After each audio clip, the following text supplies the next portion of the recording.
Your film is now ready to be shown.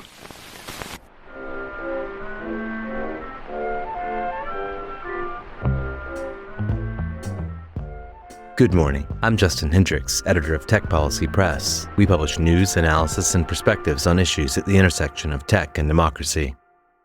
When the essay Europe 2031 was published in June, it set off an immediate debate in Brussels and beyond. The report, a fictional near-future scenario co-authored by a group of AI researchers, argues that Europe risks economic and political irrelevance if it fails to compete at the frontier of AI development. Within days of its release, the United States government ordered Anthropic to restrict access to its most advanced AI models for non-US users, an event the fictional scenario had projected for 2029. In this podcast discussion, Tech Policy Press Deputy Editor Ramsha Jahangir is joined by co-author of Europe 2031, Maximilian Nigela, and Friederike Kaltener, who is an author in a three-part series for Tech Policy Press that argues that Europe's dependency problem runs deeper than frontier model access, to debate what Europe is actually getting wrong and what it would take to change course. Here's Ramsha. One viral essay has dominated AI policy conversations in Brussels and beyond over the past 2 weeks.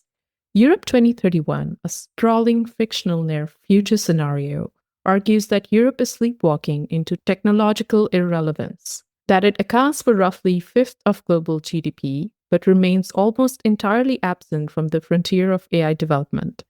Its prescription is ambitious and contested. Massive compute investment, including in partnership with American hyperscalers and a coalition of democratic allies to negotiate access to advanced AI. The critics are equally forceful. They argue that the report mistakes deeper dependency for pragmatism and that Europe's real problem isn't a lack of data centers, but a structural entanglement with US platforms that no amount of investment alone can unbind. Today on the Tech Policy Press podcast, we bring those two positions into direct conversation. My name is Maximilian Nigela. I'm a research affiliate in technical AI governance at the Oxford Martin AI Governance Initiative, which is a part of the University of Oxford that mainly deals with questions of AI governance in all different directions, international AI governance, technical, and I've been affiliated with RAND also since a couple of weeks ago, where I led the research area on European frontier AI at the RAND Center on AI Security and Technology, but then left my job recently, among other reasons, also to work on the Europe 2031 project, which came out a few weeks ago and which I worked on basically the last 2 months or so. Excited to be here.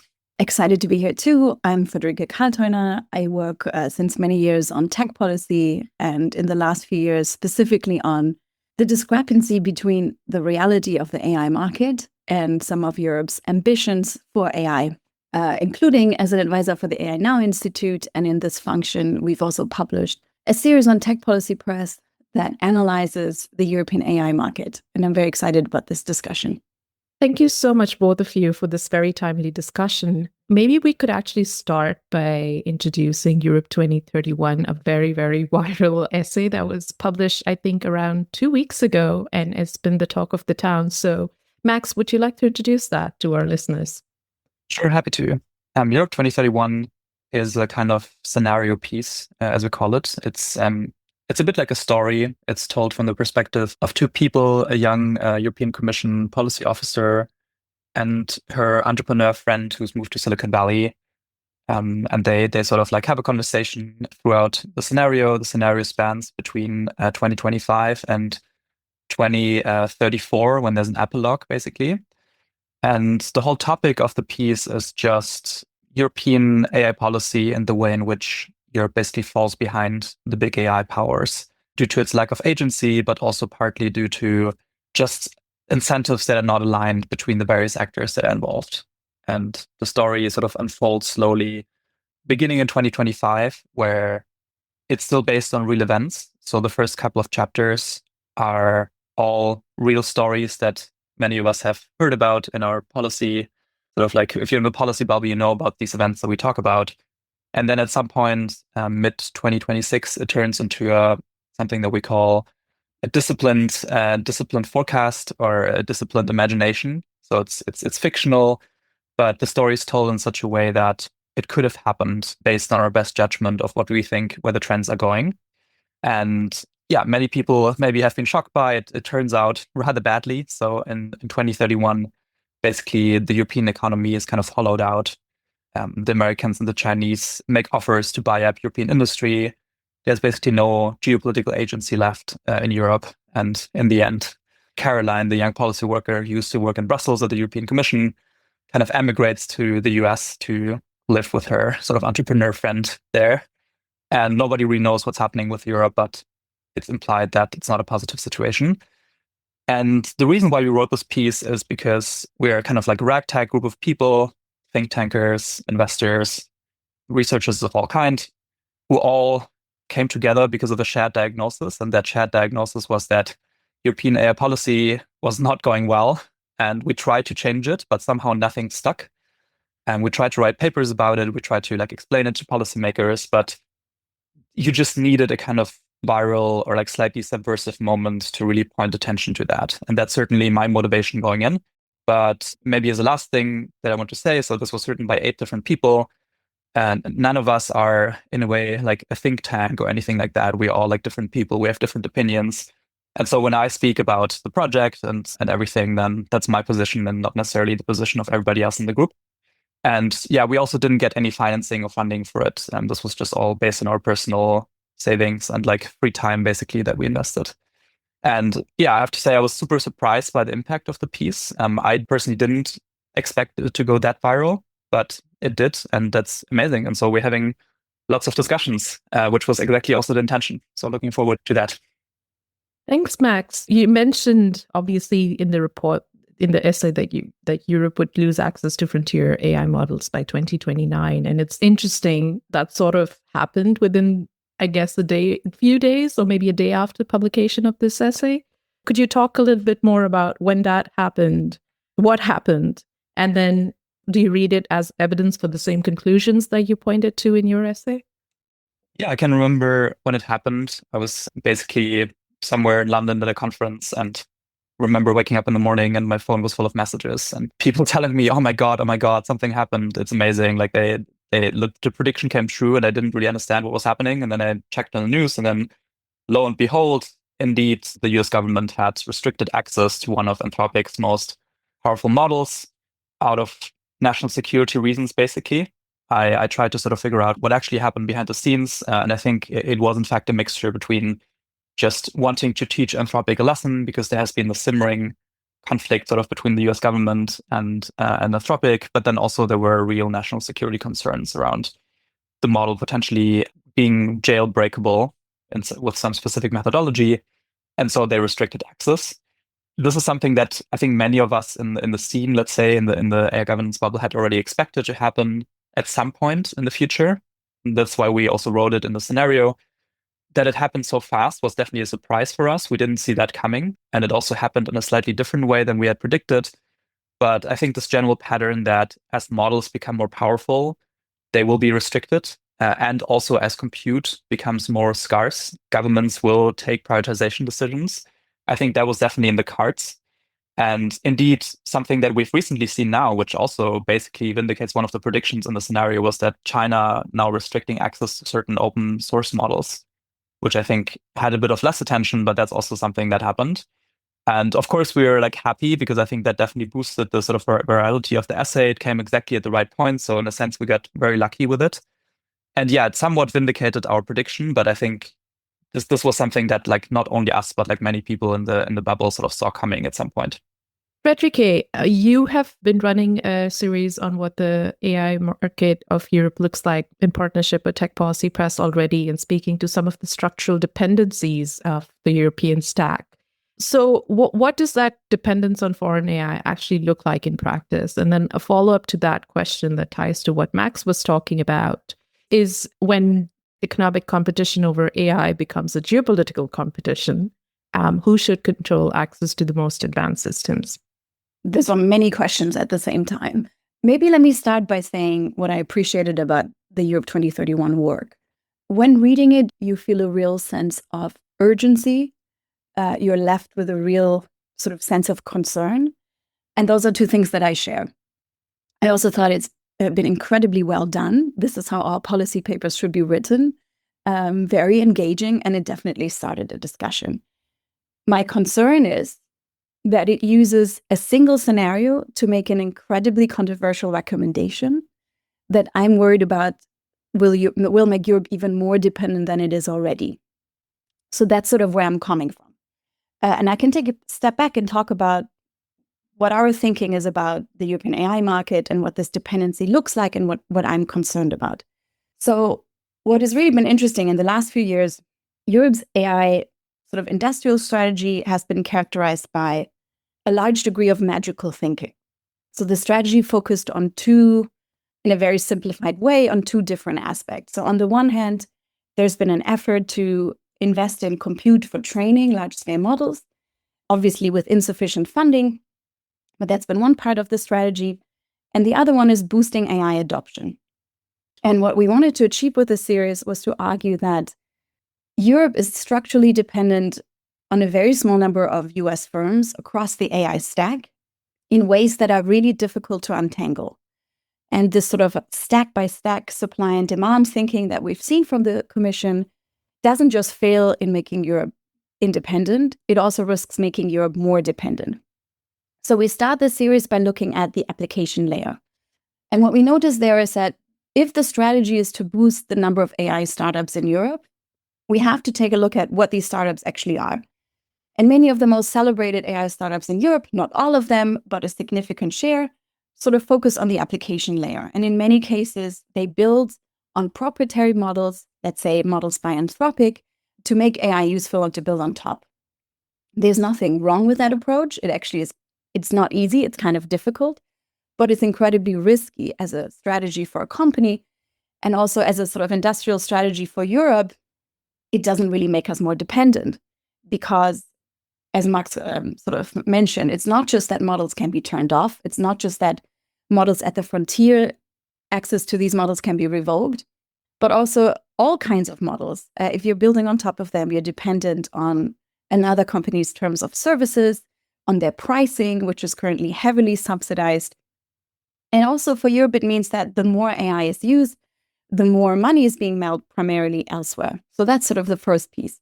And the second one focused on cloud. And our argument here is that Europe's strategy is primarily focused on expanding compute for training, so for building European models. It hasn't really looked at where these models are being run. And we take the case study of DeepL, that's sort of like the counterexample to these application layers, AI startups.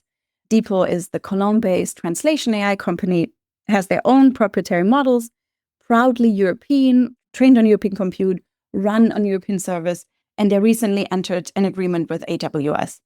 And in this piece, we take that apart and ask, why is that? That has been interpreted as the company's lack of commitment to Europe, but in reality, it's actually a brutal business decision. For a company that wants to serve their models globally, AWS is the best choice. And there's sort of like a gravitational pull of US hyperscalers that mean that lots of different sort of layer by layer interventions in European AI industrial policy end up making Europe more dependent. So interestingly, in a way, the reason I'm concerned, or the sense of urgency I feel, stems from partially a similar analysis in the Europe 2031 proposal. And that is the fact that if Europe is just pushing blanket AI adoption in the absence of tackling its dependency, there's a real risk that we will be even more dependent. Max, I kind of want to come to you on a lot of things that Friederike has pointed out. But most importantly, when we talk, and this is the broader debate with digital sovereignty in Europe also, what do we mean by that? And a lot of people have described that problem, but there's also this tension of, are we talking about the same problem when we talk about digital sovereignty and the Europe's AI problem? So how do you define this? And also just to go back to what Friederike said, that a lot of people have spent time arguing that too much independence is important and not enough time building capability. And the other side is that that's the wrong trade-off to accept. So what's your argument in this? And yeah, how would you describe sovereignty, and is it achievable? Yeah, maybe let me first come back to some of the points that you made, Friederike, and then I can come back to the digital sovereignty point. So yeah, first of all, thanks for the kind words. We're happy that the scenario sparked some discussion and was sort of emotive. And I think we're actually pretty much aligned on being worried about European dependence. I think Europe 2031 is very much a piece about exactly that, about European dependence. And so it's interesting that we shared the same goal, but maybe have a different diagnosis on how to alleviate that goal. And so I'd be interested in figuring out where we can converge there. My read of what you're saying is that we have this recommendation that Europe's dependency partly is just a result of a compute shortfall. And maybe this is a good point to actually introduce how I think about digital sovereignty. I think sovereignty in the AI space is very much a result of mutual dependency. I sometimes like to distinguish between competitiveness and sovereignty. Competitiveness is just the degree of value creation that's happening on your soil and the economic value that you can reap from that. I think sovereignty is more the question, can somebody else pull the rug from under you? Even if you have a lot of value creation, even if you have an amazing industry, somebody else can just turn off the knob basically and take all of your capabilities and value creation from you. And I think it's that latter sense in which I'm just worried that we're running into a very strong one-sided dependency as Europe. Because if compute is really the substrate of the future, if this is the thing that we need to run AI systems in our economy, in robotics and everywhere, then if just one side has all of the compute, then that's going to be bad from a geopolitical perspective. And I think it's there where we came in with our recommendation of, look, we need to build compute one way or the other. We currently don't see that European companies are building compute because they don't have a business model. Sure, we have some gigafactories, but these are run by sort of not AI companies, but other companies, and they don't want to build as much compute. So we need to build the compute somehow. And we're not saying that we should build it only with American hyperscalers. We're saying anybody should build it, but it's clear that we need more of this. And if European companies are not going to build it, then we should also consider letting US companies build it on our soil, because that gives us a sovereignty advantage in the sense that if we have more compute on our own soil, then in the future, if the US government comes around and wants to restrict access to models, we have a very strong bargaining chip because we have a lot of compute, which in theory we could shut down if we have physical access to that. And maybe, yeah, please, maybe just one more point, because I think we actually agree on a lot of stuff, but I want to maybe prompt you with that as well. I think we totally need to strengthen our own ecosystem in Europe. And I think the way we do it is by just creating good enabling conditions for companies to grow. So like scaling capital, bringing the best talent here, making it as easy as possible to build. And that's how we're going to get AI companies on European soil. And so, yeah, curious how you think about those points. And I think it's worth really spelling out what the compute recommendations mean. So the recommendation is by 2031, that about 15% of global compute should be on European soil. That sounds quite modest. However, if you do the calculation and the math, what that actually means in practice, it would mean adding the entire electricity consumption of Germany into 2024. In a context where there are already conflicts of energy prices, where there's local resistance against data centers. I'm not saying you should never do that, but I think it's really worth stressing that this is quite a controversial wartime effort build out of compute that's being demanded. But what I find even more interesting is the assumptions behind the scenario. So I think Europe 2031, it sounds really reasonable and pragmatic, but it actually isn't scenario planning. It's one single scenario that relies on a number of technical assumptions, but also relies on the number of economic assumptions that all need to be true in order for the scenario to actually play out the way that it does, and for the recommendations to make sense. So one assumption is that there is a sort of frontier that larger models keep being more capable, and that this trend doesn't stall. That's a hypothesis. It's what's been observed the last few years. This may continue, but it may also not continue. So that's one assumption. The second assumption is that being at the frontier creates an advantage that's decisive, right? So in this scenario, models do not commoditize. So there will be a real difference between the models at the very top, or the one model at the very top, and everyone else behind. And it's not possible to catch up. And also, and I think this is the most sort of important premise, that also it is at the frontier where most, if not all, economic value will be generated. And all of this happens not in decades, but in a couple of years. And even the most important thing for me is, already if you look at how people are using models now, it's not just that models keep getting more capable, but that the additional cost of using larger models, and especially models at the frontier, are worth their additional cost. So they generate more economic benefits than they cost. And all of this could be true, but I think it could also really not be true, right? There's the scenario where models commoditize, where there are multiple models that sort of people use interchangeable. Or what we've seen recently, compute is currently heavily subsidized. So currently it does make sense to use the largest model for every possible task because you're not actually really paying the real price. Sure, if the hypothesis is that prices go down, that will change. But if they're not, then you end up in a situation where it makes a lot of economic sense to be very discerning about which model you use for what kind of use cases. And if all of these conditions don't hold, we're in a very different kind of market that looks very different and where very different interventions make sense. And I think for policymakers in particular, especially since they know so little about AI and understand the AI market so actually not enough, it really is important to say, Europe 2031 is a scenario, it's a hypothesis, and it's also a bet. There are many other scenarios that you should think about, and it would be really important to figure out what kind of recommendations, interventions make sense in each of them. So that's sort of, I think, where we differ quite drastically. And then I think more politically, it's sort of like, because the scenario, like, it's communicated with a sense of urgency and inevitability. What really concerned me when reading was sort of that public opinion is seen as sort of something to be managed, right? So there's protest against AI, there's protest against data centers in the scenario, but it's not fully being wrestled with. The assumption is that people may not like this right now, but whoever has sort of control of the frontier will make so much money, and this will benefit the economy so much that then ultimately some of that wealth will be redistributed. And I think that's, again, a massive assumption that, first of all, this much economic value will be generated in the first place, but also secondly, that people will benefit. So my concern, and I think it's interesting, I understand, and I think academically it's quite smart to distinguish competitiveness from sovereignty.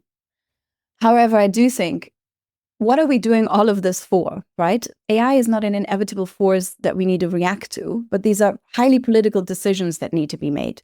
And where Europe is right now, and what the continent really needs, is a robust, long-term, healthy economy that also meets many of the other goals that we've decided that we want to tackle, from the environment to climate change to inequality. All these are kind of issues that Europe wants to tackle. And for this, we need a robust and healthy economy that generates money that people actually benefit from. And if you define sovereignty as that, the dependency is not just the risk that somebody turns off a model or turns off inference or turns off access to compute. The risk is also that most of the money is being made elsewhere, that you are dependent in ways, and I think this is the dynamic we really outline in our piece. The problem of hyperscaler dependence is that the hyperscalers operate along the entire vertical market.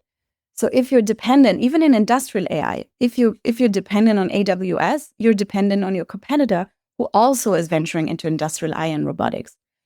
If you're dependent, like the startup Lovable, right? If you're the vibe coding startup Lovable, builds on Anthropic models, it builds on primarily Google Cloud.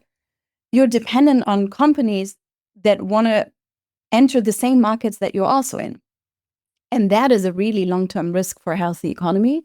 And I think that's one of the reasons why sort of this single-minded or quite narrow focus on compute is quite a risky bet. And then finally, I think even if you agree with all the premises that the scenario lays out, the only protection against compute being weaponized or shut off are sort of like how the scenario describes it, security guarantees. And I'm incredibly unconvinced that this is sufficient, right? We have seen that in the geopolitical moment that we're in, the United States administration has made quite irrational decisions that don't make economic sense for themselves either. So the idea that if we have more compute on European soil, even if most of it is owned effectively by US companies, legal securities will help us sort of like prevent a scenario where computers being turned off. And I'm really not convinced that this is the case. It's almost the equivalent that we had with Russia and Ukraine for a long time. We're so entangled with Russia. We import so much of their oil that there never will be a conflict because it doesn't make economic sense for Russia. Turns out economic sense is just sort of one of the reasons why countries act seemingly irrational, because there are many more other factors to consider. I could talk more about this, but I think this is sort of my main concern and where we differ.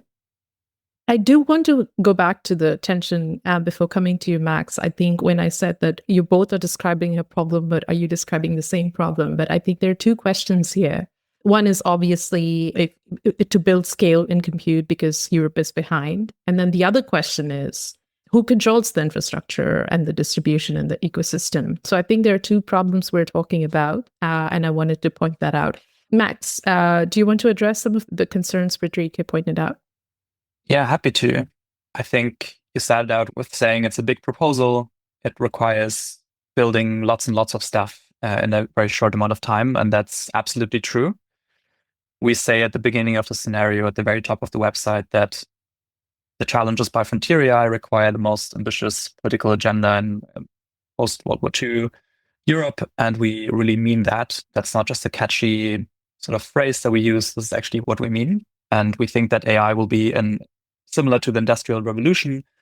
And in the Industrial Revolution, we needed to build lots of roads, lots of railways, lots of infrastructure that at the time were really appalling to a lot of people, and they didn't like it. But in the end, we just had to do it. And nowadays, we take it for granted that we have this infrastructure. So I think there will be big trade-offs. I think there will be difficult decisions around these infrastructure build-outs, but we think that is what it takes. Regarding the scenario, you say that it's a scenario, it's a hypothesis, it's a bet that's based on assumptions, and that's absolutely correct. I would never claim it's gonna be the reality because we can't predict the future. We try to make a best guess on what the future will be like, but absolutely it's based on assumptions. And I guess we can now discuss specific assumptions behind that. Will the trends continue, for example? I mean, that's a longer discussion. Maybe briefly on the point whether models will commoditize. I think that's interesting. I agree that it could be the case that models commoditize increasingly. I think even in that case, it will remain the case that compute capacity will remain important because it will still determine the degree and the intensity to which you can actually run models, even if these models are commoditized. So that's maybe a brief reply to that point. But I mean, I completely agree with you that there are different scenarios. And I also agree with your point that we need to prepare for different scenarios. We're not claiming that this is the way it's going to be and that's the be all and end all of everything. I think there are definitely different scenarios and we should prepare for each of them and actually that's something I've been arguing with policymakers. I think we need to do more contingency planning, in fact, for different low probability scenarios that could occur. So I'm with you on that point. And maybe also I want to say that we unfortunately had to make very difficult choices in writing this scenario because the future of AI is going to be extremely complicated. And there are a million different things that we would have wanted to put in there. So, for example, we got a lot of criticism from people that we didn't focus more on the national security risks, something that's very close to my heart. I think those are a thing I care about quite a lot. Things like biological weapons, cyber attacks, potential for loss of control. And we're actually wrestling quite a bit whether we should make this more prominent. And the same for, like the whole public opinion bit and like control who makes the rent. I think that's a whole another discussion, which I personally am very worried about. I don't want to end up in a world in which, a few tech oligarchs own all of the capital and all of the compute and public opinion is just being ruled over and democracy is hollowed out. I think that's a huge, huge risk and problem that I see.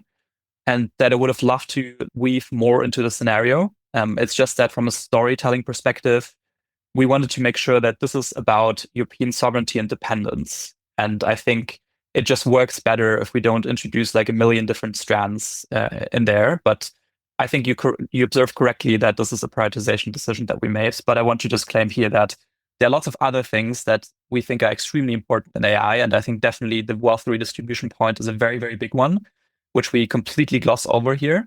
But that's just the way we planned the piece. It's a piece of agitprop. We wanted to start a discussion around sovereignty independence. And so this is just a design choice. But it's great. It's like good that you point this out, because I think it really is worth a much, much bigger discussion than this. Then, like, I think you made a few points around, AI being this inevitable force. I think I completely agree with you as well. I think it's not inevitable. I think it will be shaped. I think the whole reason why I work in AI governance is because I think humans need to shape the way this technology is developed. And it needs to be in the interest of humans. And that doesn't mean that there won't be hard decisions. I mean, you mentioned climate change, you mentioned the environment. We will need a lot of electricity. The big hyperscalers in the US, they are already building gas plants behind the meter, which is horrible for the environment, which is horrible for the climate.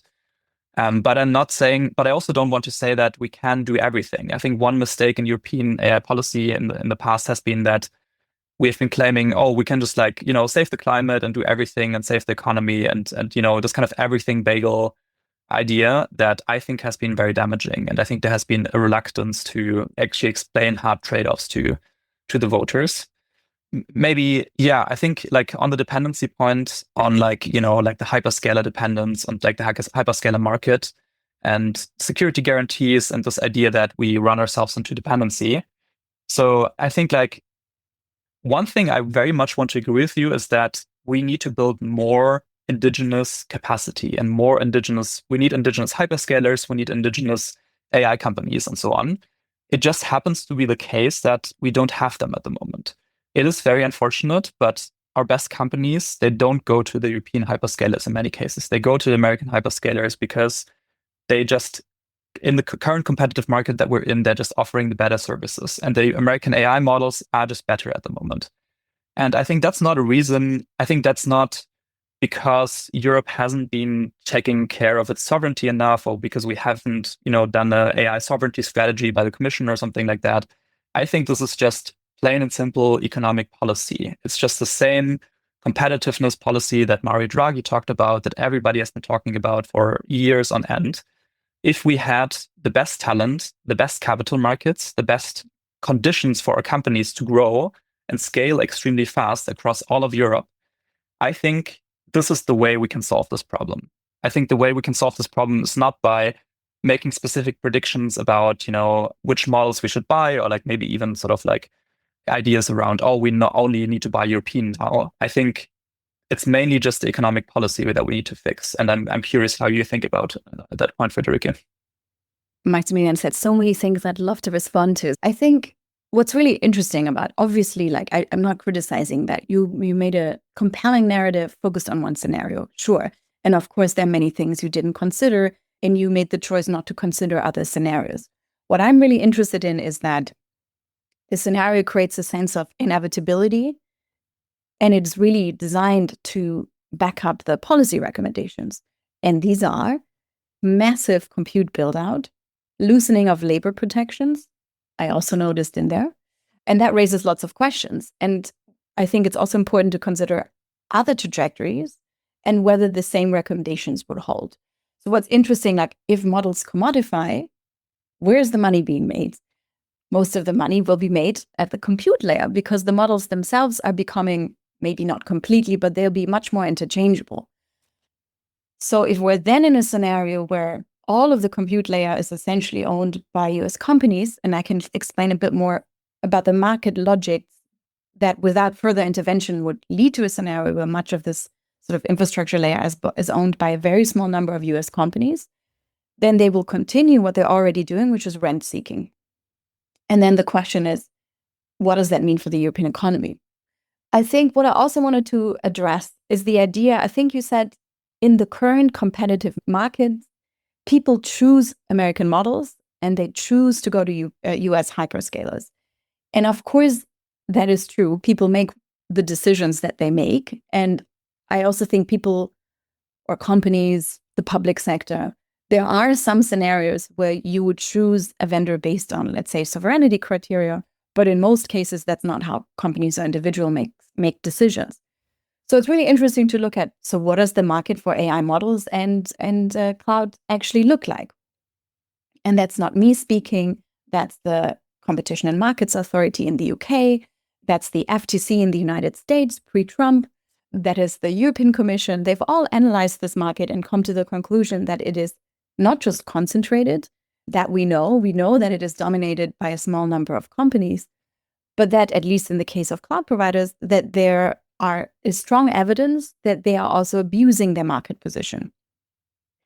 And what isn't really understood widely, and I agree with you that there's that the interventions that we've seen from Brussels are really falling short. What isn't understood is that you can't simply add more cloud providers to the market. Like cloud isn't an sort of like a good that can be increased, decreased, tripled interchangeably. But you need very different kinds of cloud services for different uses.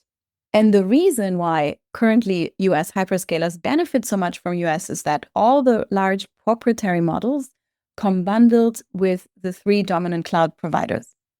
And that creates an economic condition where European providers don't have an incentive to offer the specific workloads you need for AI inference because there's simply not enough demand. There isn't enough demand for open weight models of sufficient scale for it to make a business sense to invest in this capacity. That's just one example. And if we're talking about like a wartime effort to increase compute and to invest so much money in this infrastructure, it's really interesting what isn't mentioned in the recommendation. And what I think should be the central recommendation is that Europe needs to much more actively shape this market, because this isn't a free and competitive market. It's a market where a very small number of players have such a dominant position that they can abuse their power. And that makes it really difficult to compete. For example, should AI companies be allowed to vertically integrate in the way that they are? Do we want the same companies to operate in cloud, to offer models, and to operate at the application layer? And I don't think that makes any kind of sense. So the more, let's say, competitive, the more interoperable, the more open this market is, the better for Europe. That's, for me, the most important recommendation before any kind of investment. And then going back to the scenario thinking, what is the compute build-out actually for? So in the way that the scenario is written, all this compute build-out is so that Europe can run US models on US compute. And then Europe can compete in sort of niches, robotics, industrial AI. But the scenario doesn't wrestle with the fact that both Amazon and Apple, lots of companies are also investing in industrial AI and robotics. So I'm not really sure if this is the niche, if this is not an empty niche that Europe can fill. And the other question is, these kinds of uses don't need the same kind of compute that we're talking about when it comes to sort of frontier models and deploying them at scale. And this is where I think the recommendation gets really, really controversial. We're asking people to invest a wartime effort. To me, that sounds like, and I've heard this mentioned in policy rooms, we have to invest people's pensions. We have to mobilize all the public sort of like available funds that we have.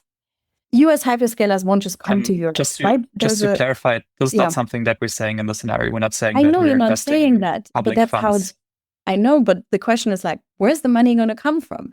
And those are the recommendations that I'm seeing. So if it's not public funds, then US hyperscalers, there's a very tight market for GPUs. Why would they come to Europe and not build compute in the US or somewhere else? You need to give them incentives. And we're already seeing in the US that the incentives that are being given are sort of lax or environmental protection, subsidies. So this is a controversial political ask.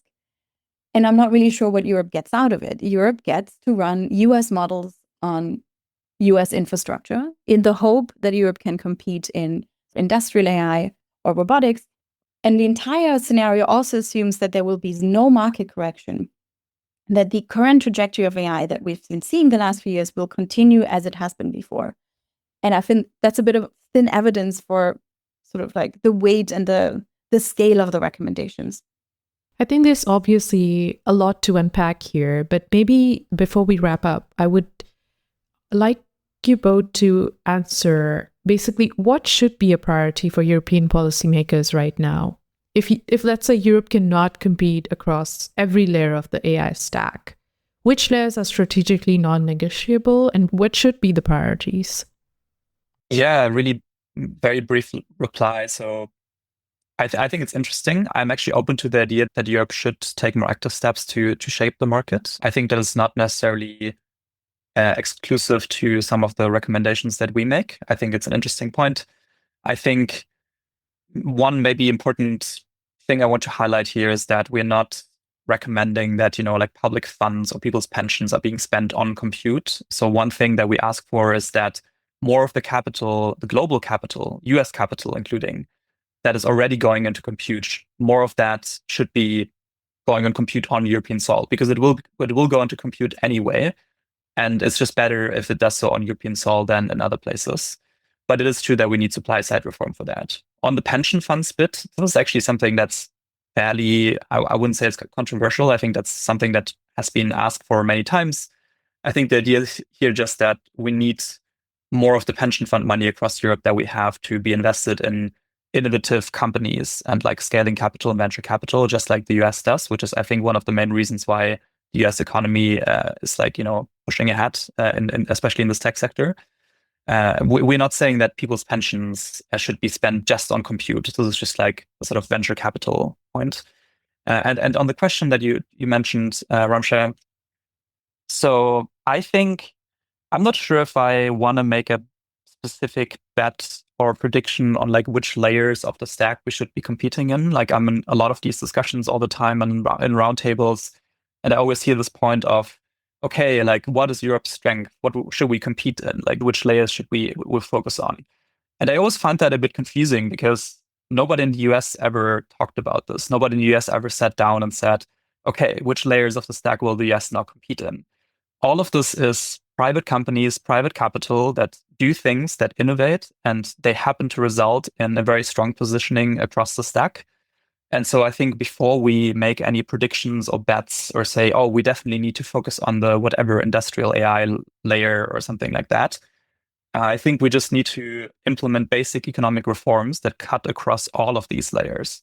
The 28th regime is a good example. I think that's just great. As I mentioned, we need more scale and capital, including from pension funds, maybe all of the big money pots that we have. Just all of the basic stuff. We need to make it easier for senior engineers in Silicon Valley, for example, but also like anywhere to work in Europe. I think Germany recently has introduced to discuss, like exemptions on labor law for especially well-earning employees. So like if you're a millionaire, you should be able to work in an extremely fast-moving startup and not have like lots of bureaucracy around like being employed.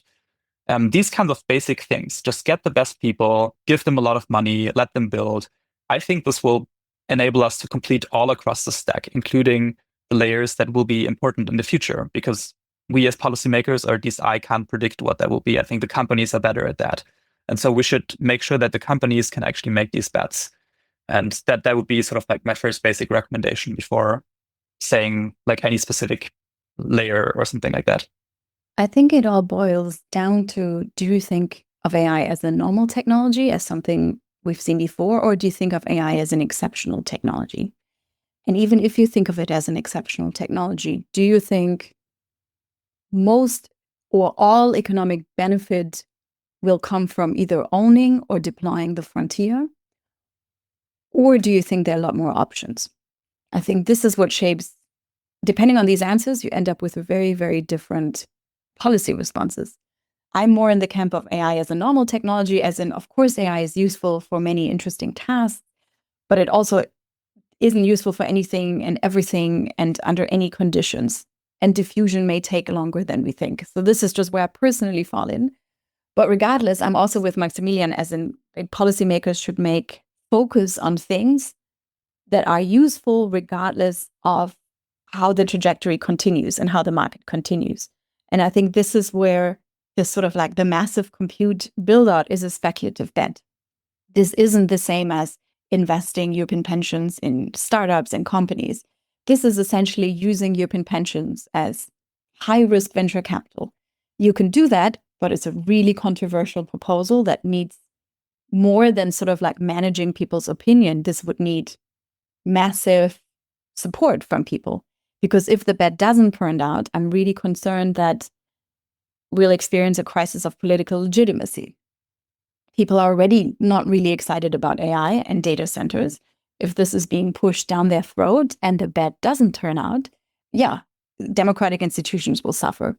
So what are the things that policymakers should be doing in a condition in which the market on the one end is heavily concentrated, but there also is a degree of technical uncertainty and also economic uncertainty. And we're still writing this final piece in which we'll lay this out, but we're thinking along the ways, sort of along two ways. So one is, I think we need real scenario planning in policymaking, and we should really take a close look on some of the trajectories that are much more beneficial to Europe than others, right? So this sort of like the one company owns the frontier is decisive, nobody can catch up.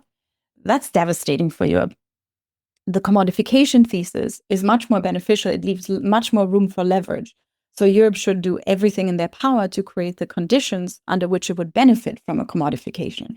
Because even if there are sort of more models, if people use smaller models, if people use open weight models, you need to create conditions in which people can seamlessly switch, in which the market is truly operable, in which the market is contestable, and in which the market is open. And currently the market isn't that. So creating the condition for truly competitive markets is one of the most important things that Europe can do. And I think finally, like in all this thinking, there is a risk in treating AI as an exceptional technology because it means surrendering lots of other policy goals that we've already sort of democratically agreed on. And the goal should be like long-term economic prosperity from which protects the environment, which benefits workers, which benefits people. Of course, AI plays a role in it, but the question is really, how big of a role should it play? Should everything be about AI, or should AI be seen as sort of one technology that Europe invests in, or should it be seen as or should the main goal be to create really good conditions for a prosperous innovation ecosystem where all kinds of ideas can prosper? Thanks so much, Friederike and Max, for your conversation that gets at something real about where Europe stands. That's it for today. There's obviously a lot more to discuss, and we hope to continue the conversation through contributions and this space. Links to Europe 2031 and Friederike's series on AI, Europe's AI market with the AI Now Institute and Tech Policy Press are in the show notes. So those of you who haven't read these pieces, I urge you to.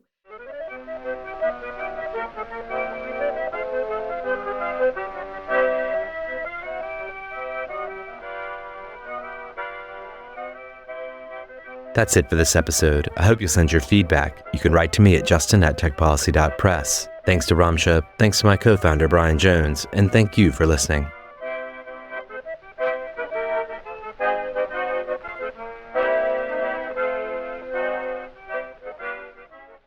Tech Policy Press.